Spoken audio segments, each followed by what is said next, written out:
dare you? How can you identify with this? And so I guess trying to reclaim that word is what we've been doing, and it comes with Undocuqueer as well.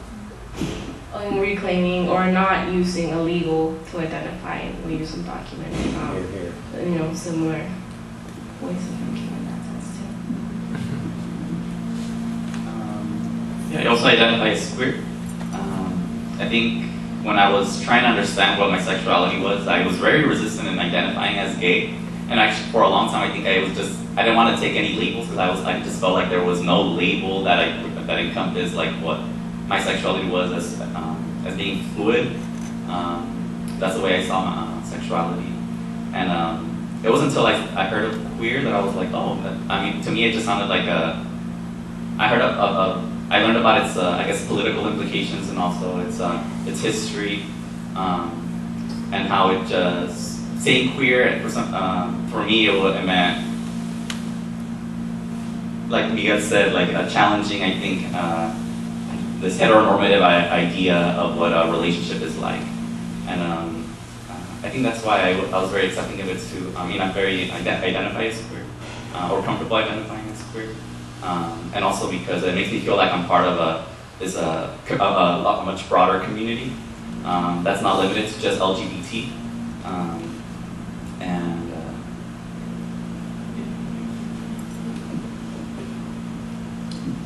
So could you talk a little bit about this notion of sort of being double closeted, right? So the idea that as queer folks, as undocumented folks, you know, one of the things is this sort of where people are pushed back, people are rendered invisible, people are kept in the closet, right? Could you talk a little bit about, like, what does it mean, or what did it look like for you to come out of the closet twice, or maybe share some experiences that you had in doing so?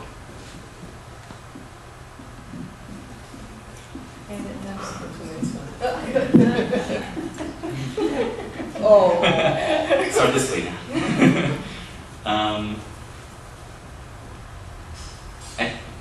I guess coming out is like a constant process. I'm always coming out to people because I'm always having to come out.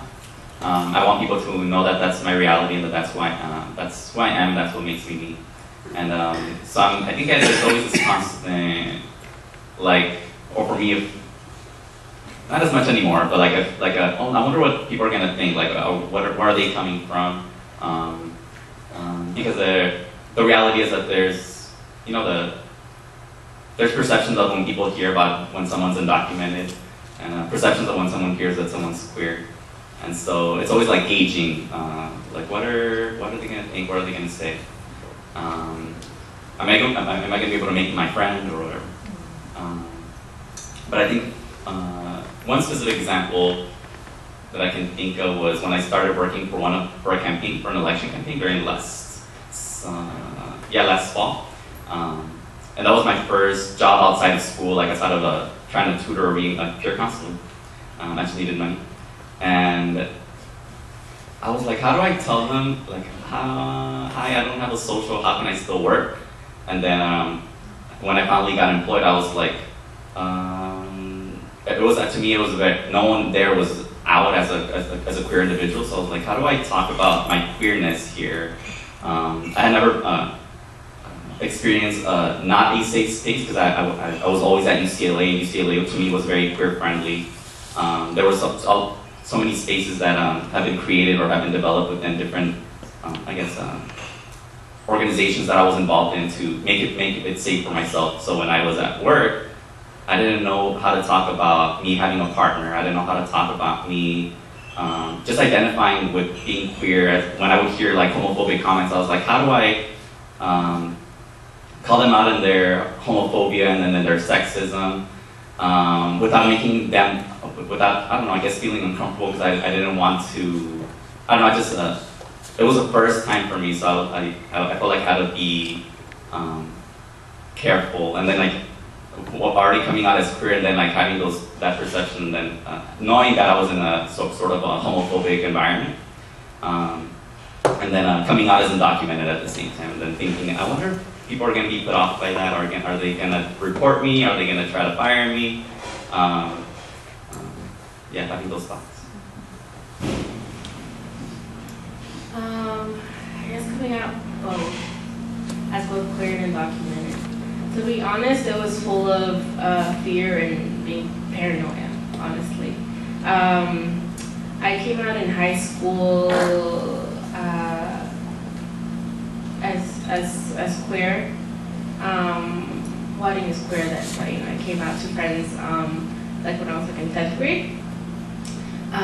But since I went to, once again, I went to one, predominantly where I was the only, maybe 3 Latinos, and I was one of them. I know I didn't have the support to come out as being undocumented, not until college, doing college applications and stuff. And so it was just always constantly having to balance 2 different identities and not being able to be both of them at the same time. And I had to choose okay, in this crowd I'm gonna come in and I'm gay. Okay, and then I can't tell anyone that I'm undocumented or anything about that part of my identity. Okay, now in this crowd I want to talk to, and then when I go back home, I couldn't tell anyone, okay, so I really like girls. So I couldn't tell anyone in my family okay, so I could be undocumented here, and I'm supported and appreciated here for being undocumented, but I just can't, show.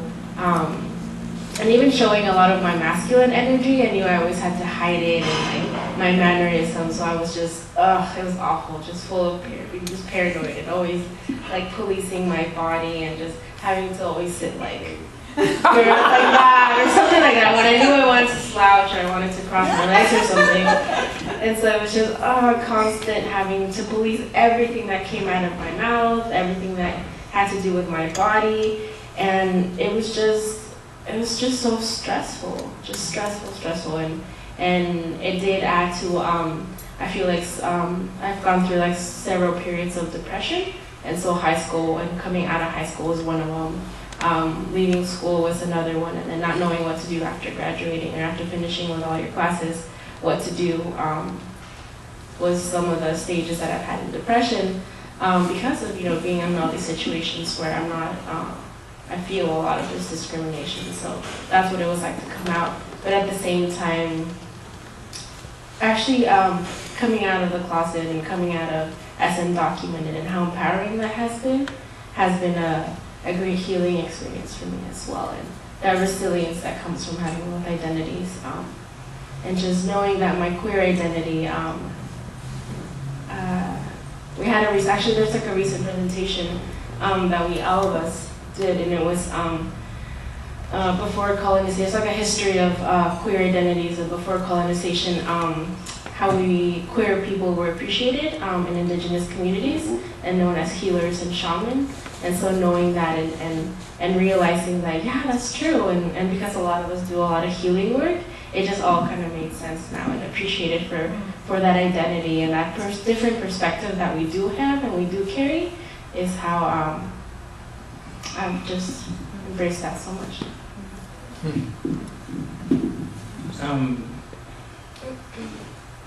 I mean, I've known I've liked boys since I was 4. I wasn't ready to deal with any of it until I was about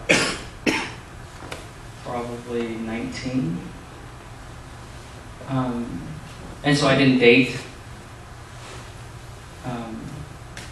And then so, I kind of did I went into the bisector first, kind of one toe at a time kind of thing. And then so my identity coming out as gay or queer to my actually my mom came out for me. Yeah. But she was very, I hate the word manipulative with the way she kind of pushed it out there. And so that's still kind of difficult because it was more of an exchange than as an acceptance. And then coming out as undocumented was really weird because I started school a long time ago before like a lot of the youth movement that you know and you see. And so vocalizing, I was always kind of told by my parents, you don't share your undocumented status, you don't tell, your friends, you don't, that's just not something you converse about. And so it wasn't about like, maybe 6 years ago that I came out to, the first person that I came out to, besides my family, as undocumented, was a college professor. And it was her, and she was very supportive, and she was very kind of she pushed me a lot. And it's funny hearing Carlos speak earlier. One of the things that bugs me about people, you don't sound undocumented, I get. And it makes me so upset. What do you mean I don't sound undocumented? That sentence just makes me cringe. And I've gotten that a couple of times, and that makes me so angry. So don't tell that to people. Also, I think Claudia also hinted at another beautiful aspect is when you truly embrace kind of both identities, it just clicks. And it's something very empowering to once you really embrace both. And it's lots of healing, lots of individual work, lots of crying, lots of heavy mental push-ups that kind of push yourself to do because, yeah. So I'm going to ask one more question real quick, and then we'll see if a few folks have questions. But the three of you are undocuqueer activists. That's a movement that's been around for at least 10 years. And I think people may not realize that history. And so, you're really at this nexus of trying to bring together two movements. So I'm curious about what are some of the, being in that position and trying to create these bridges and these alliances, what are some of the challenges that you've had working, doing some of the undocuqueer work?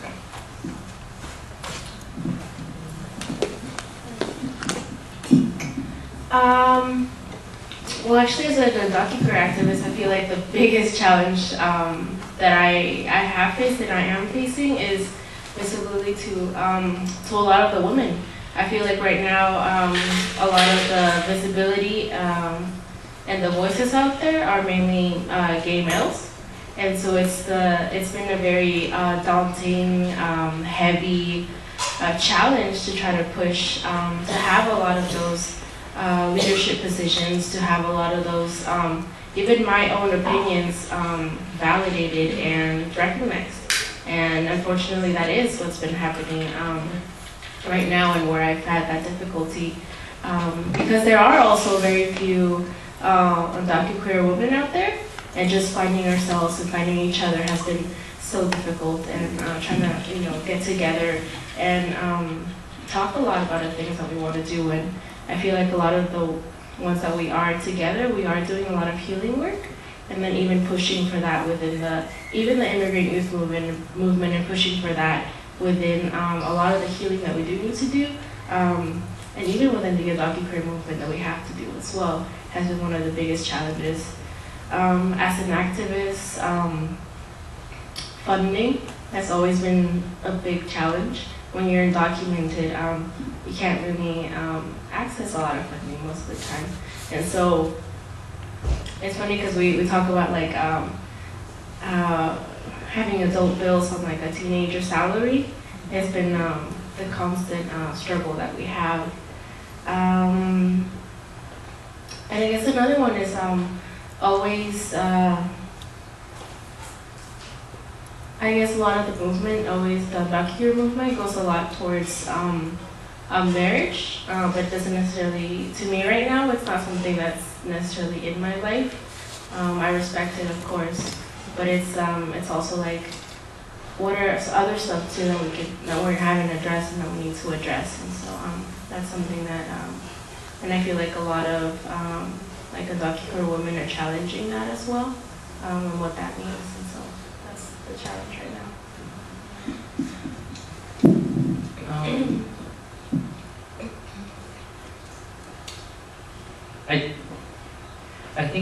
being in spaces, and I think to me, like one of the challenges is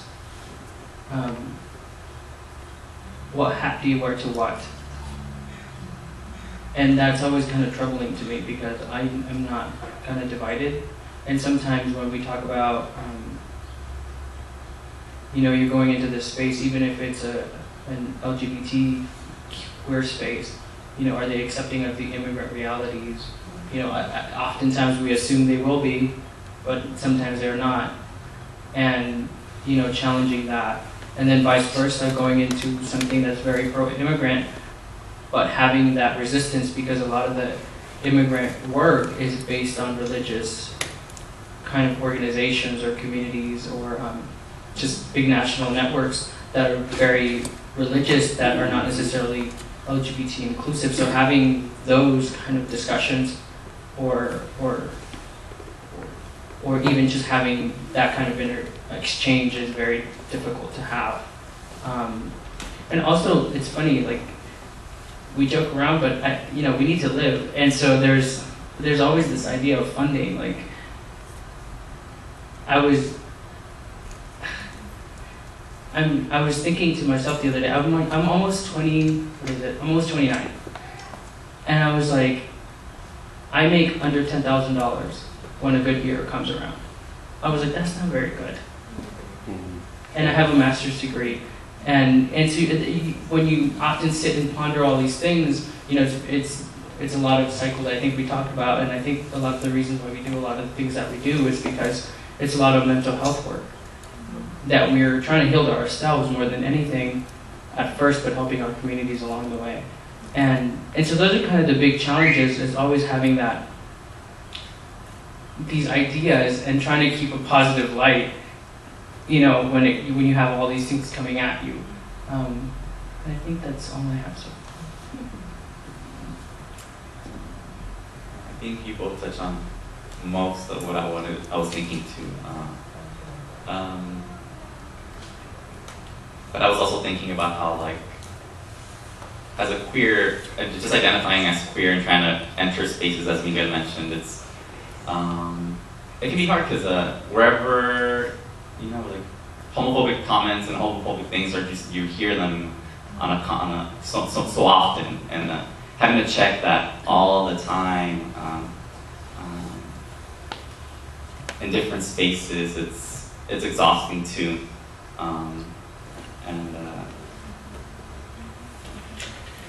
And so I like how we get connected it to mental health, right? That's exactly what I was thinking, that I think that our biggest challenge is that our undocuqueer activists, are experiencing these multiple levels of oppression that are hitting us different directions, different spaces, different ways. If it's not with, we're at work or at school, it's within our families, and how do we mediate those things, and how do we talk about those things with the people that we care about, with our friends, because even as we're trying to understand our queer identity and I think coming to accepting our realities, I think it's also the people around us and the people that we care about that also are going through that process with us too, and that can also be challenging.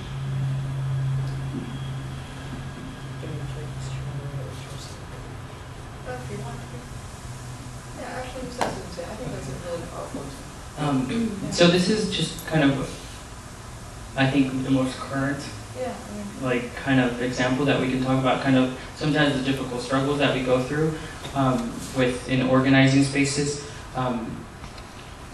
Some of the queer undocumented immigrant project people were invited to DC to speak at the DOMA rally in front of the Supreme Court, and then and so they asked for one of us to speak at the rally, which was, I think it was very exciting because such a mainstream, the Human Rights Campaign is asking one of us, they're a huge organization, they're acknowledging kind of our struggles and our identity, and to be there and having them tell you you can't use undocumented in your speech. What does that even mean for the title of the group? You can't even say the name of your group because undocumented is part of it. And so what identity do you want me to present? Yeah.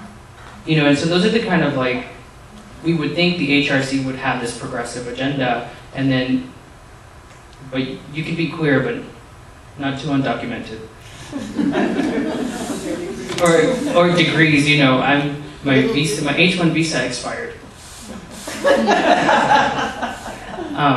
Or even at that same level, even the transgender community, having them be put in that position where they can't be part of that event because it's not in the HRC's kind of political agenda. And so what does that say to the larger queer movement? We can only want, you know, these loving couples within restraints. And so those are the kind of struggles that we talk about, and and a lot of these things are, you know, behind closed door negotiations that most people don't hear about. So can we take 5 minutes or so to see if people have questions?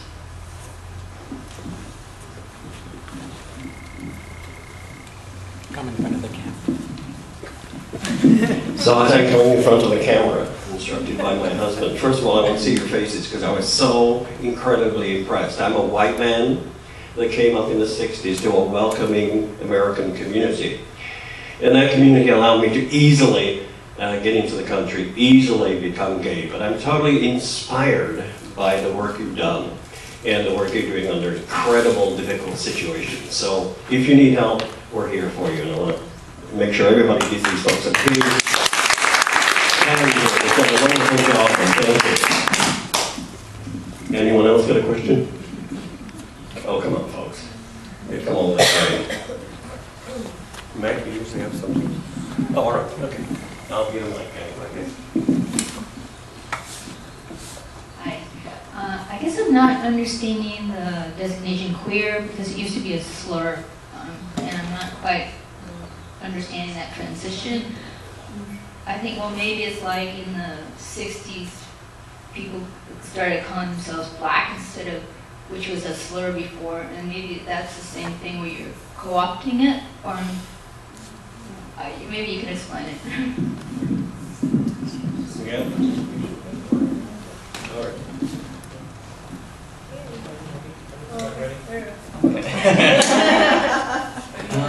Yeah, these are, I think, also still constant conversations, as I think we have not different understandings of queer, but I think our own unique understandings of what that means. And but I think maybe historically speaking, or like just thinking of history over time, there's like this pain that comes from being called queer, right? I think from different, depending on who you are, and just reclaiming the power that that the word queer has, translating the power that from pain to one of love. I think it's okay to call myself queer. Like if I identify as queer, that takes away the power from the person that's trying to use it in a negative way, and changes the meaning of it. And I think those are constant. I think that's still. I think that it's important to acknowledge that pain is still there in different within different people. But I think it's so powerful to translate that pain into something different, redefining what queer means, and taking it away from those people that are trying to shame us from it. And it's like, no, it's not something I should be ashamed of. It's something that's part of me, and there's no shame in it, and I'm proud of it, and it's beautiful, and I'm okay with it, and you should too.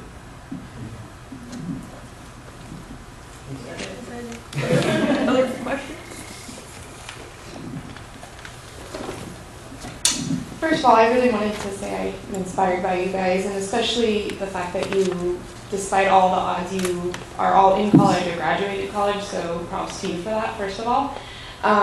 A lot of you talked about how hard it was for you to get to college and the funding. My question is, maybe just because I'm not sure, how did you pay for college? What kind of fundings did you find? What kind of resources were you able to tap into that were able to help you? Because I understand why that would be such a large issue.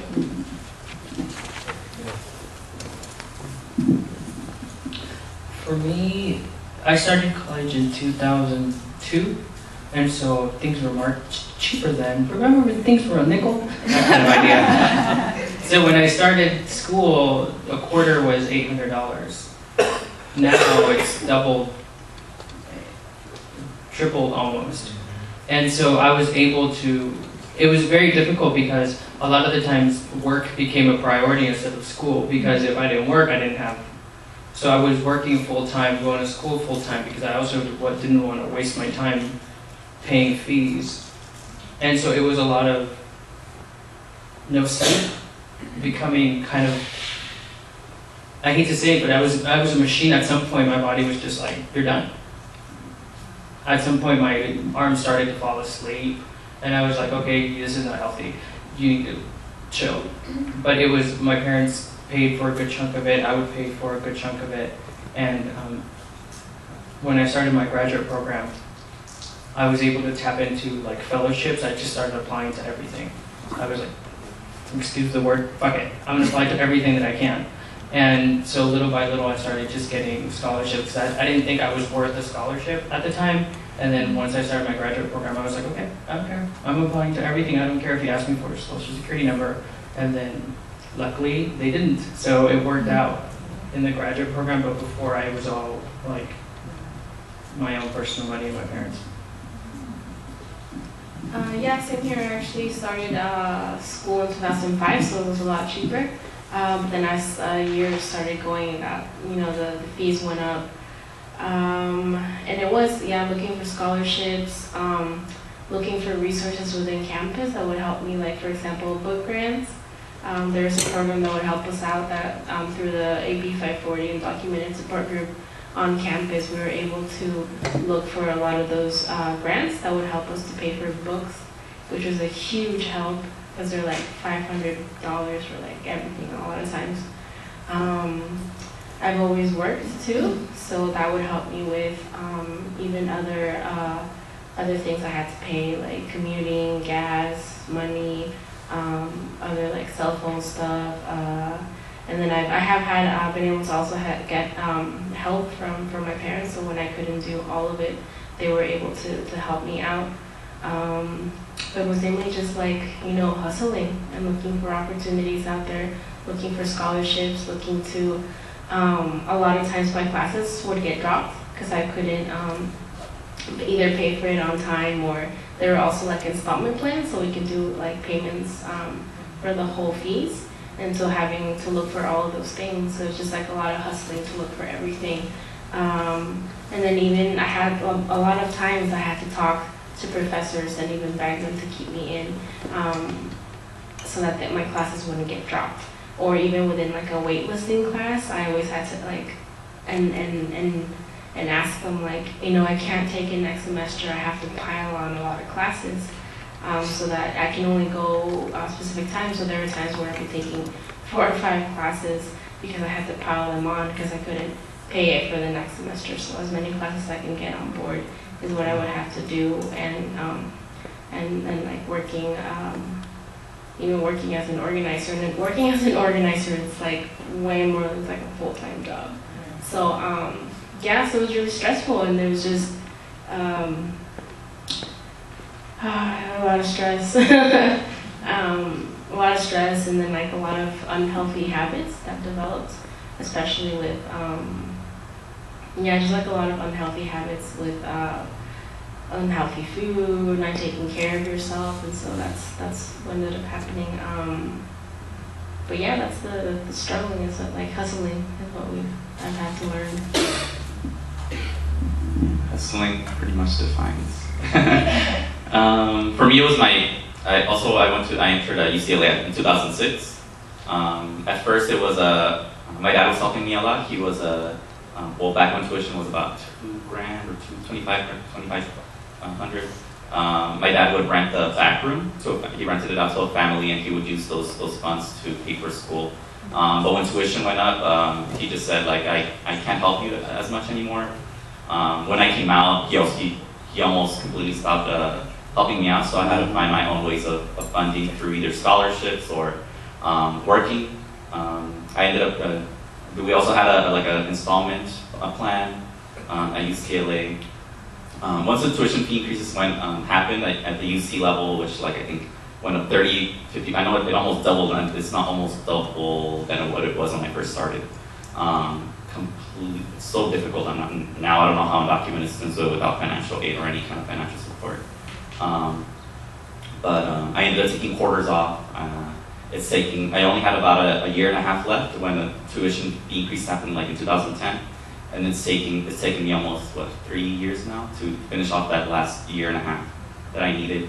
I'm finally taking my last quarter. I'm also taking 4 classes. It's the biggest load I've taken ever at UCLA. I've only taken like 3 classes. And that's also just because I want to get it done and finish it off. And now that I have the California Dream Act passed, I'm able to receive some funds from the state, which I would like a refund for, because we pay so much into tuition, and a lot of the funds that we pay into goes into a specific fund that goes to people who have a social security, which doesn't make sense.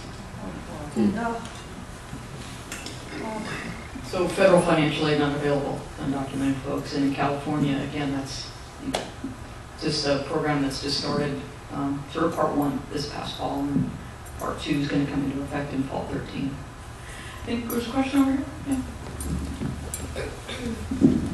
I'd like to say I'm very impressed by this whole presentation. You folks have been excellent. Going through various kinds of issues that made them much more clear from what you have to say. So I just want to say again how impressed I am. I'm going to try to get through this without being emotional, because you guys all are really, I see you as my students, because most of you could have been my students when I started teaching in East LA. And the comment you made, Claudia, about when you had to go out to the English class, that especially touched my heart, because I do realize now that as teachers, we don't realize, and unknowingly we may stigmatize a student, and the other students may not say it to us, and we may realize, but you were stigmatized, and I apologize on the behalf of educators. But I think maybe because listening to you speak now, maybe it did help you, but I think the way that it was done, because I know Long Beach does that too. They take their English language learners and they put them in a separate for almost half the day. And I think for you being at a school where there weren't that many Latinos and you were like the only one that was second language learner, I just think that the way it was handled was not handled properly, and I just commend you for your grasp of your educational skills and hanging in there and really making it, because you inspire me. Thank you. Anybody else?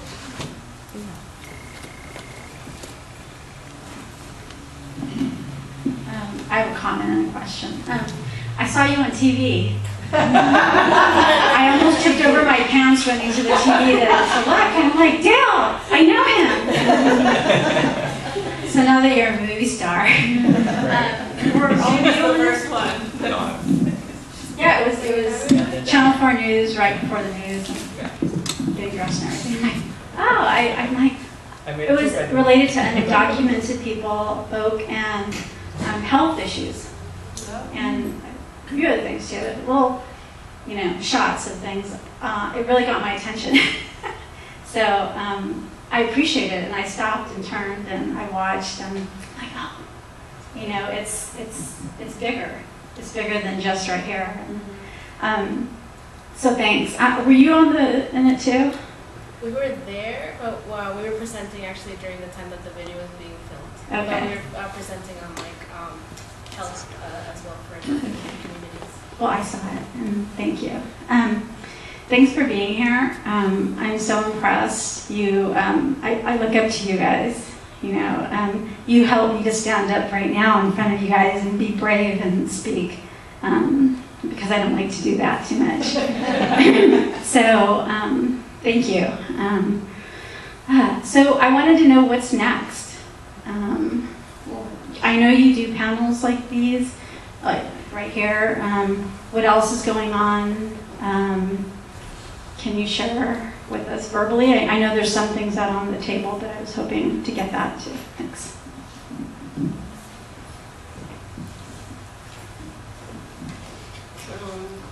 Oh, I mean, it's, I recently was, I'm documented now. So I got my about, what was it, when did I get the announcement? Like January 26th? Well, explain exactly. And so through the deferred action that Obama announced, I think it was in July, last July, to be able to apply for a work permit and a social security number, and in turn now I have a license too now. I've been able in protection against deportation, so I have to, if you fit under certain requirements, you're able to receive this deferred action. I received it, and so now I'm actually, I would say my first official city job is I'm working with a board member, Steve Zimmer, for LAUSD. Oh, yes, one of our allies. And so I'm actually pushing for a lot of, doing a lot of events for deferred action within his district, District 4, and also California Dream Act to get all that information out there to a lot of the high school students. It's really exciting. I don't know. It's just it's exciting to be able to get that opportunity right now, and then pushing for grad school too as well. It was something that I didn't really want to think about, honestly. Having to go through that whole like looking for funding, looking for money, and all of those things. But it's definitely something that I'm thinking about a lot more now.